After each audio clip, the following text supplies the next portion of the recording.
So I'm just going to repeat the question in case anyone didn't hear it. The question is about whether there are, in fact, a lot of commonalities between research ethics and data ethics. Is that fair?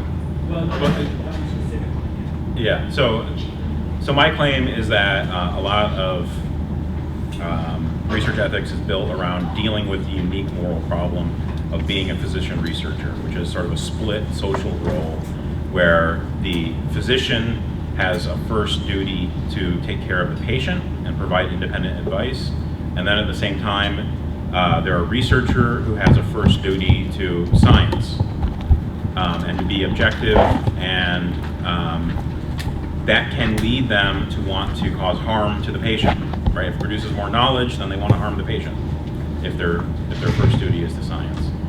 Or if their first duty is to the patient, they might want to break the double-blind trial in order to guarantee that their patient is getting the best medical care possible. And so the question then is there an analog to that in data science or in other science? So social scientists have a long catalog of complaints about being ruled by physician researchers for the last 60 years.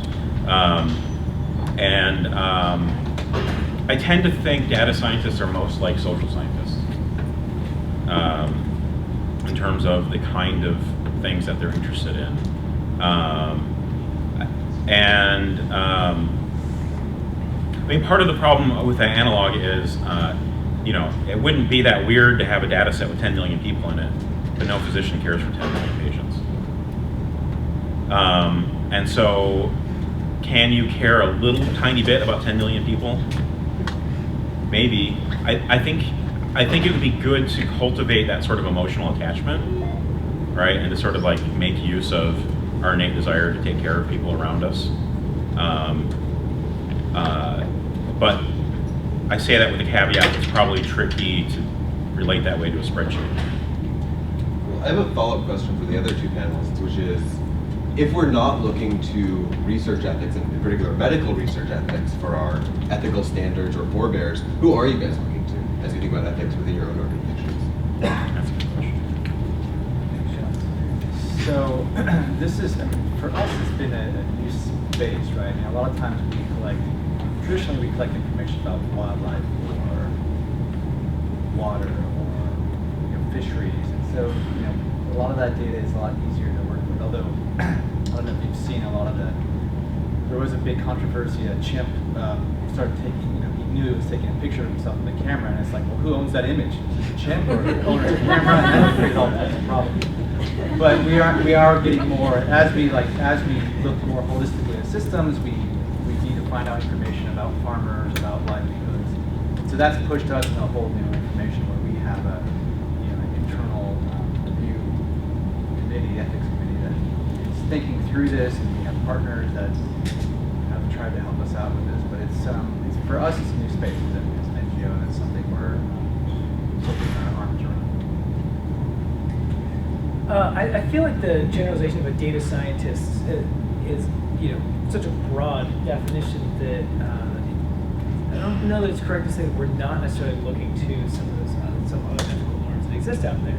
I remember a great conversation back in the day about whether data scientists should be bred from physics or from social science, and it's a great conversation. I do think there are a lot of people who get into data science coming from the social stats side, building up their computer science abilities. I think those folks often come with some of the ethical norms that you get there. I know I did my grad work in statistics. We had to take tons of courses on the ethical application, data collection, bias, all that work.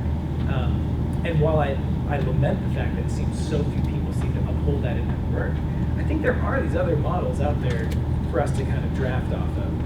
I've actually tossed this to Jake to say, is it where, maybe the question is, where are the places where we need to readjust existing contracts and codes of ethics and sort of Hippocratic oaths versus what's already there but just not in practice or not being taught rigorously? Because I would argue there's probably a lot of stuff that we can borrow from people who have already written. Yeah, sure. Yeah, I mean, I don't want to overly dramatize the newness of everything.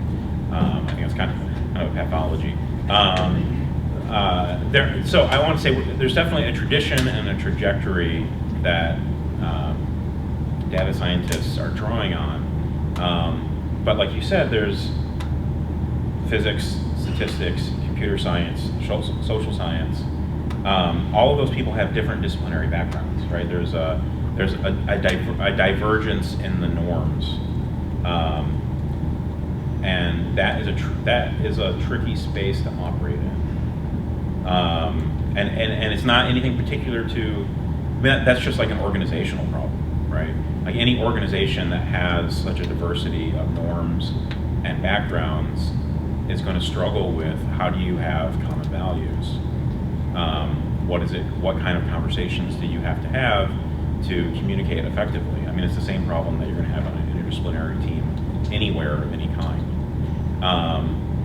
And so I think to the extent that data science becomes sort of a coherent discipline on its own, with its own traditions, its own university majors, its own departments within corporations, that there needs to be conversations around, okay, what are the kinds of harms and benefits that we create with our products? How are we tracking them?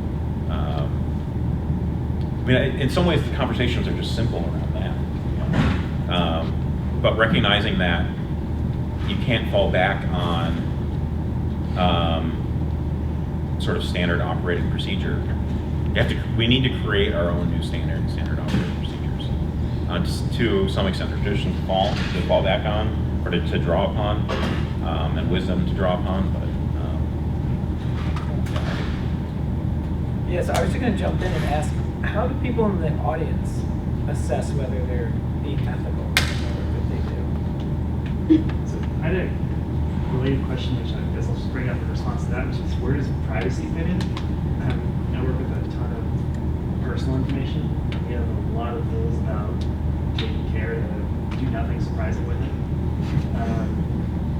So like where does, like that's a piece that to me is we work with a lot, is no surprises, nothing unexpected, nothing unintentional. Similarly, if you start merging data sets, it sounds like you can dig up personal information that wasn't supposed to be released. So like, yeah, so that's the piece that I wasn't clear how it fits into your scheming. I wasn't sure if everyone here knows how privacy fits into the ethics, or if there's some principles there that's. it's conspicuously absent, and part of that is because privacy is like Bigfoot's everything, right? It just kind of like comes in and stomps on the conversation because it's so critically important, but it has so dominated the conversations that we tend to think of privacy harm as the only kind of harm that needs to be protected against. And I would argue it's just, I mean, it's not the only kind of harm. But there's also just the fact that like if you violate privacy law, there's not ethical law, right? There's privacy law, and the FCC, it's auditable by the FCC. I'm sure you deal with that kind of the auditing requirements all the time. So like a good example of that, Facebook, after the emotional contagion study, Facebook actually put together an ethics review practice, and it runs parallel to the privacy practice. So their privacy review is auditable, and their ethics review is very intentionally not auditable. And so they're asking like 90% of the same questions, but they're asking them in parallel tracks because they don't want to make legal commitments that they don't have to. And so like in terms of practice, one of the best examples we have is that, yeah, they're like 90% the same, but then the practices of asking them is different because they don't have the auditing requirements, which means they're both less transparent but far more flexible. Does that answer a little bit? Yeah, Okay. yeah, I can tell there's a lot of overlap. Yeah. I mean, part of it is just because the shared starting point is respect for persons, right? Respect for what people value about themselves. And if we start from that same place, a lot of the questions are going to be the same. But then privacy is about information flows in particular ways that, asking a question about community harm isn't about. Eric, Jake, you guys have any thoughts on privacy and how it impacts your work? I'll just say, quickly, from a more practical perspective, I mean, we certainly try to make sure that any data that any of the teams are working with is sort of under as much of a secure system as we can possibly provide. But I do think it, I think it does also, as Jake was saying, overshadow the conversation. In fact, most people seem to be, I think, most concerned with privacy because it's the thing they can get their heads around. You know, data as resource makes sense. It's mine. I don't think knowing it. It feels creepy to get it out there. And so we actually try to go an extra step often in projects to let people know about not just the privacy concerns of any work that we might do, but the unintentional ramifications of the actual algorithmic work that might happen. Because that to me is more pernicious. So I don't think people realize all of the things that one could do with someone's location data, no matter how anonymized the taxi cab data. So I think it's it's kind of a, I think the Bigfoot analogy is really, really good. Helping people see past that.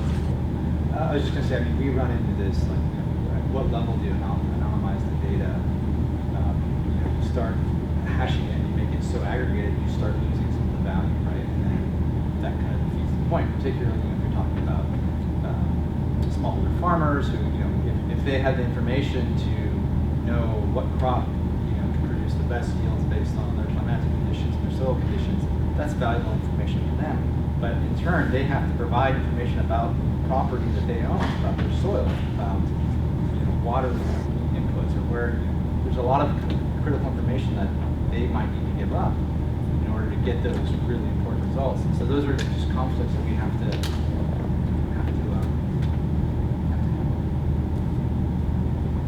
I think what you bring up, Jake, about the overlap between privacy and the other ethical issues is particularly interesting in the context of new technology like differential privacy, where you're able to do the kinds of analysis and build the kinds of models that you would be able to build on non-de-identified, non-anonymized data, but do it in a way that circumvents a lot of HIPAA and high-tech and a lot of privacy regulation, as well as end-user agreements and things like that. So you're sort of getting around the privacy issue, but you're still not addressing any of the other types of harm that can be caused by data.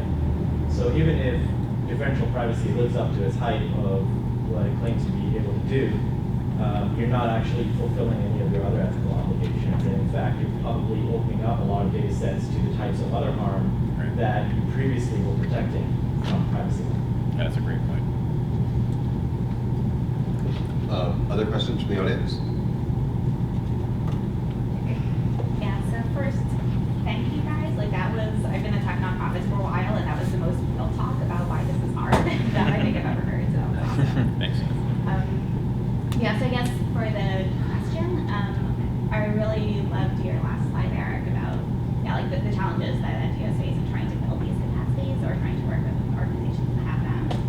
So it seems like it's not hard for regular tech companies to do the same way, and it's not because like all tech companies are evil, but like it's not a good part of it making it hard. It seems like, yeah, is it like, are the funders screwing it up? Do we not have good enough business models?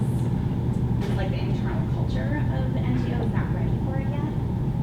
And then how can organizations like Data for Better Ethical Resolve help NGOs get to where they need to be and tackle each of those systemic problems? It's an interesting, I mean, it's an interesting, best answer, but I've thought a lot about it. I mean, part of it is just kind of the way a mission-driven organization is set up, right? There's not necessarily that profit-driven motivation, right? You have a product, and if your product sells, you're going to continue to do R&D and build it and make a better product, right? Keep selling it. And then you've got 10 iPhones out there, right? And that's how you build a big company. Success is just different, right? In a nonprofit. And so when you raise $20,000 or however much, you know, and you want to put as much of that $20,000 into your mission programs, and so traditionally making that argument to say, hey, we need a database, an access database, or Hadoop or something much more complicated. That's a hard sell, and but it's changed, and a lot of it's been kind of hit upon by a lot of different things, by data, by journals requiring data to be submitted as you publish peer-reviewed papers, National Science Foundation requiring data management plans as they give out for all of their proposals. And so all this stuff I think is slowly making the nonprofits kind of think more about data and technology and science, but I think it's just slower, and I think a lot of it is kind of resource-based, a lot of it is historical, but it's changing, right? And I really do think that, you know, that you're going to start to see some differentiation within nonprofits of how quickly they can adopt technology, right, in terms of, you know, being able to do their work. Maybe one more. I was curious on ethics, how you view the larger picture of society and determining whether, say, a given algorithm is ethical or not. In some sense, you know, as a data scientist, you can say, well, I'm not going to implement this if I think it's immoral. But if I think it's immoral, that's not actually sufficient to say that this is like a just thing. It's a bigger picture. And if you were to fully take on that responsibility and say, I can decide as a data scientist whether this is moral or not, would be kind of like saying that medical doctors should decide whether abortions are legal. Right, there's a bigger picture here, and that has to really inform that, and then you have to take responsibility to adhere to what that bigger picture tells you. So how do you do that? Yeah.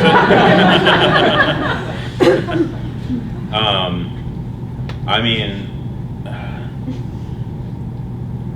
what I have to hammer back on over and over and over again is that ethics is a process, right? It's a process, not a destination. So the question you should be grappling with is not, is this algorithm ethical, but did I have the conversations? Did I ask my peers? Did I ask the experts that I trust, who are like experts who are ethicists and social scientists, in addition to the experts who are data jockeys? Have I had the conversation where now I feel my decision is defensible? Not even just right, but is it defensible? Like, if Wired called me tomorrow and said, how did you come to this decision? Would you feel okay saying, well, I had the hard conversation, and even if there's not a right answer given on, I don't know, like a stone Excel sheet from God on the mountain, I did my best to come to an answer, and that's where I think we need to focus, is on building deliberative capacity and having institutional memory and having precedents and iterations, and feeling confident that you did your best, not necessarily that you got it right, but that you did your best, and that you built if you're worried about pernicious feedback loops, like did you build in a way to kill that loop? Do you feel comfortable in deleting that data set if you have to? Know that you did your best, and know that you have a method to unwind the harms if it comes to that.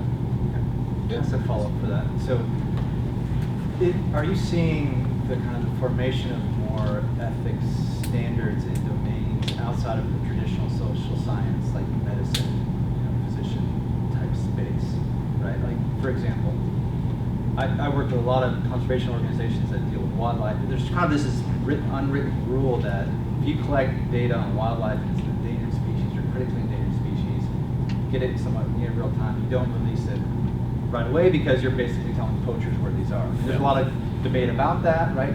Poachers probably know where the animals are anyways, but it's kind of this unwritten rule that always gets ingrained in our data use policies, and but there's never been, like, at least I haven't been involved, like an ethics discussion to establish a standard of what that means when you're dealing with wildlife data. You can pick your domain, you can have that same conversation. Are there official places where that happens, or is it just kind of that? Yeah, ecologists are actually notorious for not coming up with like stated community standards, including around data. I think there's kind of a proliferation of ethical thinking in our society now, because as society gets more complex, right, as we have more and more niches to fall into, as many of the things that have held society together as just sort of like brute force moral norms about like how do you organize your family, how do you earn a living, how do you treat people who are different from you, right? Those have become more explicit questions that we don't have guidelines to fall back upon. And I think, there is definitely a proliferation of professional societies trying to develop ethics codes. In fact, there's a new NSF-funded project of a collection of professional ethics codes out of University of Illinois, I think. Anyway, there's a whole library dedicated to collecting these norms, or these ethics codes. But yeah, I think there's an effort to make social relations more explicit. That sort of feeds into wanting to ask these questions in sort of a secularized fashion, which means deliberate as a community rather than with rules from on high. Let's have a round of applause for all three of our panelists.